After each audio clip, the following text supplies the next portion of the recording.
Hello दोस्तों, नमस्कार। SM किसी चैनल में मैं आप सभी लोगों का दिल से बहुत बहुत स्वागत करता हूं।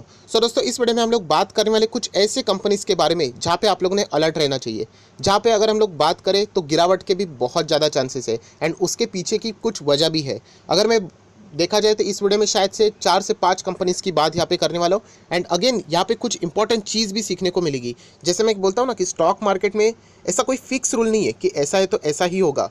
इसका बेस्ट एग्जांपल ये वीडियो में भी हम लोग को यहाँ पे सीखने को मिलने वाला है। ज़रूर इस वीडियो में कुछ इंटरेस्टिंग होने वाला है, तो पूरा इस वीडियो को देख लेना। तो चलिए फटाफट इस वीडियो को स्टार्ट करते हैं, बट उससे पहले इंपॉर्टेंट बात दिखाना चाहूँगा, जैसे कि बहुत सारे लोगों ने रिक्वेस्ट किया था इंडिगो पेंट का आईपीओ कैसा है, तो इसके ऊपर एक वीडियो बनाना, तो ज़रूर ये वीडियो बनाए। एंड एक खास बात है इस आईपीओ में, ज़रूर इस चीज़ों को देख लेना। मतलब लिस्टिंग गेन के लिए अगर कोई जा रहा है तो उन्होंने पक्का ये वीडियो देखना चाहिए, क्योंकि एक खास बात है, मतलब एक बहुत बड़ी रिस्क है, उसी के बारे में मैंने इस वीडियो में बताया। तो लिंक नीचे डिस्क्रिप्शन बॉक्स में मिल जाएगी। किसी ने फर्स्ट टाइम विजिट किया है, चैनल को सब्सक्राइब कर सकते हो, बेल आइकन को हिट करके रख सकते हो। दोस्तों, अभी हम लोग आ चुके हैं बिल्कुल हमारे नॉर्मल स्क्रीन के ऊपर। एंड जैसे कि मैंने आप लोगों को बताया, यहाँ पे बात होने वाले कम से कम 4 से 5 कंपनीज की, बट उसके पहले एक छोटे से कंपनी का रेफरेंस भी मुझे यहाँ पे देना पड़ेगा। छोटे से कंपनी मतलब जो अभी चीज़ हुई उससे रिलेटेड। ये मैटर किससे रिलेटेड है, तो आप सभी लोगों को पता है दोस्तों, यहाँ पे ऑफर फॉर सेल का सीजन चल रहा है। मतलब सरकार यहाँ पे पूरी तरीके से अपनी जो हिस्सेदारी उसको कम करने की कोशिश यहाँ पे कर रही है, जितना हो सके उससे रिलेटेड। एंड लेटेस्ट कंपनी हम लोगों ने देखी थी कौन सी, तो सेल में आप लोगों ने देख लिया, सेल अच्छी तरीके से चल रहा था एंड न्यूज़ सामने आ गई। उसका फ्लोर प्राइसिंग भी हम लोगों ने कल देख लिया था फटाफट वीडियो में। एंड आज आप देख सकते हो 10.5% की गिरावट। आप सभी लोगों को बताइए, रिवर्स चीज़ें होती है। रिवर्स मतलब अगर कोई स्टॉक चल रहा है फॉर एग्जाम्पल 100 पे एंड उसका OFS का प्राइस अगर आ जाता है, एग्जाम्पल ले रहा हूँ 70 पे, तो स्टॉक नीचे जाएगा। बायबैक में उल्टा होता है, अगर कोई स्टॉक चल रहा है कितने पे, 100 पे चल रहा है एंड बायबैक आ रहा है 300 पे फॉर एग्जाम्पल, तो वो स्टॉक 300 तक धीमे धीमे जाते हुए देखने को मिल सकता है। बेस्ट एग्जांपल आपके सामने TCS का भी है, राइट। ऑब्वियसली वो कंपनी उतनी स्ट्रांग भी होनी चाहिए कि उस बायबैक के भी प्राइस को वो क्रॉस करके चला जाए, राइट। ज़रूर हम लोग कह सकते हैं दोस्तों, सेल में जो हुआ ऐसा ही और 4 से 5 कंपनीज में भी होने वाला है। एंड उससे भी डेंजरस बात कौन सी है, तो वही मैं आप लोगों को दिखाना चाहूँगा। देखिए, सेल में जो हो गया, OFS से रिलेटेड न्यूज़ तो हम लोगों ने देख ली, बट किसी ने ऑब्जर्व किया कौन सी चीज़, तो चलिए मैं आप लोगों को दिखाना चाहूँगा। NSE के ऑफिशियल वेबसाइट पे जाना चाहूँगा। ये देखिए, सेल की बातें यहाँ पे मैंने ओपन की है। ऑफर फॉर सेल आप लोग यहाँ पे देख सकते हो, सब कुछ लिखा हुआ है, राइट। तो यहाँ पे हम लोग आना चाहेंगे किधर, शेयर होल्डिंग पैटर्न, ध्यान से देख लेना क्या है। 75% समझ में आ रहा है दोस्तों, यही तो मैं कहना चाहता हूँ। ऐसा कोई फिक्स रूल नहीं है, मतलब 75% से ज़्यादा शेयर होल्डिंग नहीं है जो कि सरकार यहाँ पे बेच के सेबी के रूल को कंप्लाई कर रही है। सेल तो बहुत पुरानी कंपनी है, आप सभी लोगों को पता है। एंड सरकार का हिस्सेदारी भी अगर आप देखोगे तो सेबी के रूल्स के हिसाब से ही है 75-25, बट स्टिल यहाँ पे क्या कर रही है सरकार, OFS ला रही है, अपना हिस्सेदारी यहाँ पे बेच रही है। ये जो जैसे मैंने बताया ना कि स्टॉक मार्केट में कोई ऐसा फिक्स कंपल्शन वाला रूल नहीं है कि ऐसा है तो ऐसा ही होना चाहिए। आप बताइए, GMM फोल्डर में हम लोगों ने भी देखा 75% किसके पास था, प्रमोटर के पास था, स्टिल OFS आया कि नहीं आया।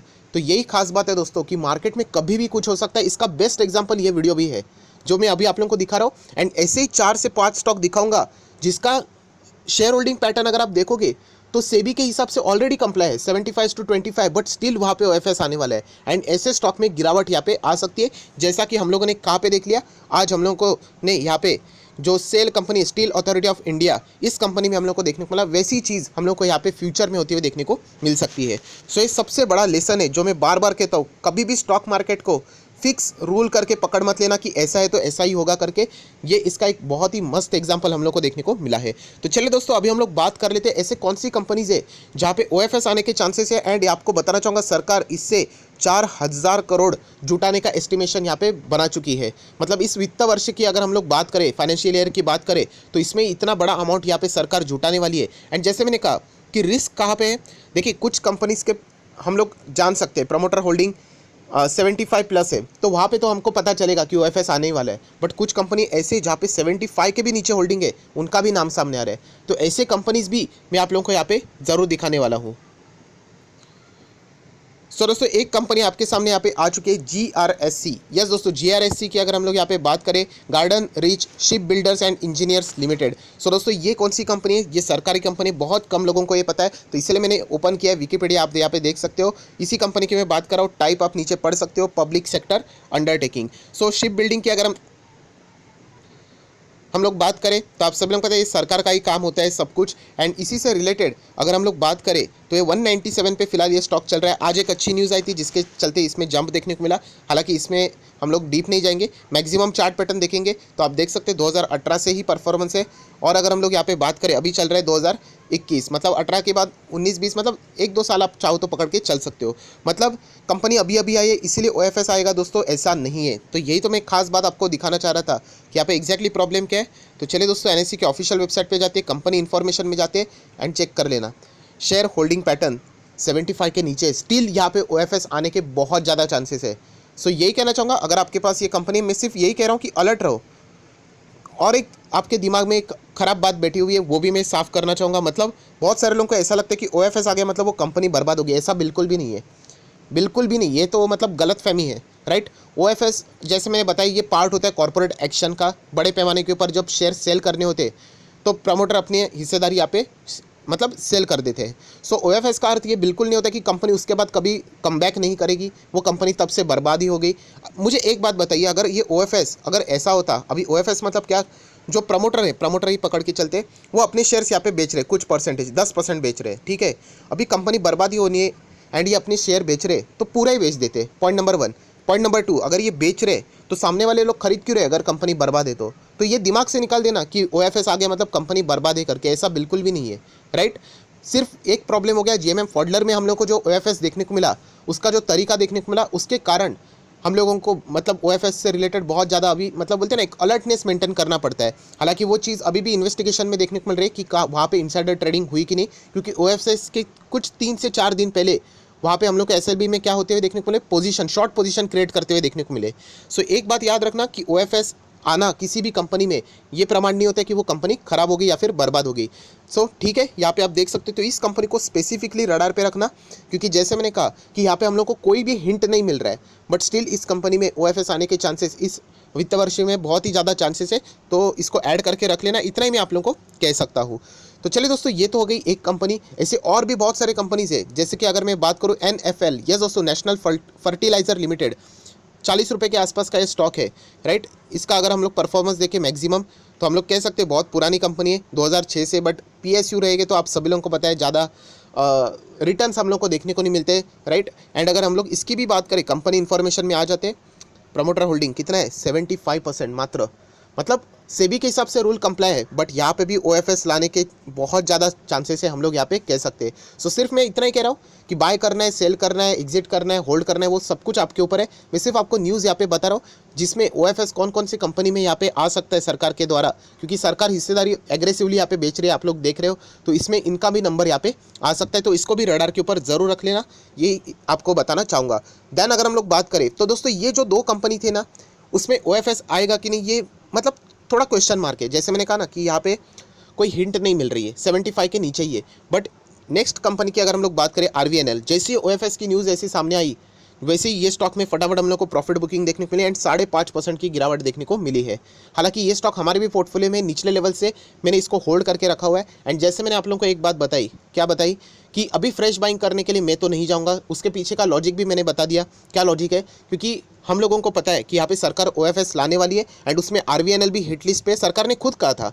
एंड यहाँ पे अगर आप शेयर होल्डिंग पैटर्न देखोगे तो हम लोग कह सकते हैं कि जहाँ पे चीज़ हम लोग को पता है, मतलब बोलते हैं ना अननेसेसरीली मतलब डिसीजन लेना, जहाँ पे आपको पता है कि OFS कभी ना कभी आने वाला है, 87% प्रमोटर के पास है, मतलब सरकार के पास है, ऐसे भी आप बोल सकते हो।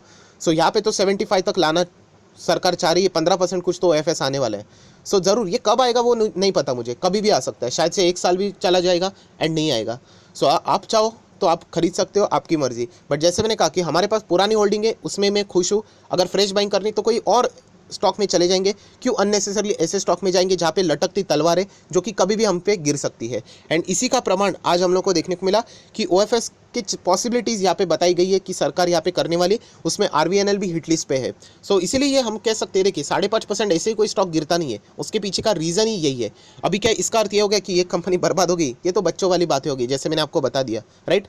सो यही कहना चाहूँगा कि आप लोगों ने इसमें अलर्टनेस मेंटेन करना है। और भी बहुत सारी कंपनी से फटाफट कवर कर लेते, वरना वीडियो बहुत लंबा हो सकता है। देन और एक रेलवे से डायरेक्टली या इनडायरेक्टली जुड़ा हुआ कंपनी आर्कॉन इंटरनेशनल, इस कंपनी में भी OFS की चर्चा यहाँ पे हो रही है। इसका भी अगर आप मैक्सिमम चार्ट पैटर्न देखोगे तो हम लोग को ठीक ठाक देखने को मिल रहा है। 2018 से ही ये कंपनी है। एंड अगर आप यहाँ पे भी शेयर होल्डिंग पैटर्न देखोगे तो हम कह सकते हैं कि ट्रेसेबल है, मतलब पता है कि यहाँ पे कभी ना कभी ऐसी चीज़ें होने वाली है। शॉकिंग नहीं रहेगा, जैसे कि पहले 2 कंपनी उसके लिए शॉकिंग रह सकता है, क्योंकि वहाँ पे भी देखें जाए तो 75 के नीचे है, फिर भी वहाँ पे OFS आने की बातें हो रही है। सो इस कंपनी में हम लोगों को पता है कि यहाँ पे आने के चांसेस है, तो आप यहाँ पे अलर्टनेस मेंटेन करके रख सकते हो। सो ज़रूर हम लोग कह सकते हैं ये सारी कंपनीज आप लोगों ने क्या करनी चाहिए, ट्रैक करनी चाहिए। एंड आखिरी कोई कंपनी है तो दोस्तों मिधानी मिश्र धातु निगम लिमिटेड, 200 रुपये की ये कंपनी है। अभी अब मैं बात करूँ तो मैक्सिमम चार्ट पैटर्न की अगर बात करें तो फ्लैट ही यहाँ पे देखने को मिल रहा है। 2018 से इसका भी शुरुआत है। चेक कर लेते हैं यहाँ पे शेयर होल्डिंग पैटर्न क्या कहलाता है। सो यहाँ पे मैं जाता हूँ, शेयर होल्डिंग पैटर्न क्लिक किया तो 74%, अगेन आप देख सकते हो ऑलरेडी कंप्लाई है, कोई दिक्कत की बात नहीं। बट स्टिल ये भी हिट लिस्ट पे है, जहाँ पे सरकार और अपनी हिस्सेदारी कम करने की बात यहाँ पे कर रही है। सो मैं इतना ही कहना चाहूँगा, देखिए ये जो 5-6 कंपनी मैंने आपको दिखाई है, 5 कंपनी दिखाई है, उसमें से 2 कंपनी में तो OFS आना ये तो कन्फर्म है, सिर्फ उसका टाइमिंग नहीं पता। आर्कॉन इंटरनेशनल एंड RVNL, क्योंकि उस वहाँ तो प्रमोटर की होल्डिंग ही 75+ चल रही है। बाकी इस 3 कंपनीज की बात करें तो इनका नाम सामने आ रहा है, कि पॉसिबिलिटी की बातें सामने आ रही कि यहाँ पे सरकार अपनी हिस्सेदारी बेच सकती है। सो ज़रूर कहना चाहूँगा, आप कोई भी डिसीजन अगर यहाँ पे बाय सेल का यहाँ पे ले रहे हो तो इस न्यूज़ को ज़रूर कंसिडर करना, एंड अकॉर्डिंगली अगर आप चाहो तो वहाँ पे डिसीजन ले सकते हो। एंड वीडियो को क्लोज करने से पहले अगेन एक इंपॉर्टेंट बात वही कहना चाहूँगा कि OFS मतलब कंपनी बर्बाद होना नहीं होता है, वो एक प्रक्रिया होती है जो कि हम लोग को यहाँ पे देखने को मिली है। हिंदुस्तान एरोनॉटिकल्स लिमिटेड में भी OFS आया, बहुत ही हायर लेवल पे जाने के बाद आया, बट आज आप देख सकते हो कंपनी रिकवर कर रही है। उसी के साथ साथ IRCTC में भी हम लोग को चीज़ें देखने को मिली। इसका अर्थ ये नहीं कि IRCTC बर्बाद हो गया, वो भी स्टॉक कभी ना कभी ऊपर जरूर जाएगा। सो ये दिमाग से बात निकाल देना कि OFS है मतलब कंपनी में कुछ फ्रॉड हो रहा है, गड़बड़ हो रही है, ऐसा बिल्कुल भी नहीं है। वो एक प्रक्रिया है जो कि हम लोग को नॉर्मल हर किसी कंपनी में भी देखने को मिल सकती है। सो आई आशा करता हूं दोस्तों ये वीडियो आपके लिए हेल्पफुल रहा होगा, इंपॉर्टेंट रहा होगा। अगर अच्छा लगा होगा तो जरूर लाइक एंड शेयर कर देना। So that's it, thank you very much दोस्तों, we will be meeting next video, तब तक के लिए बाय बाय।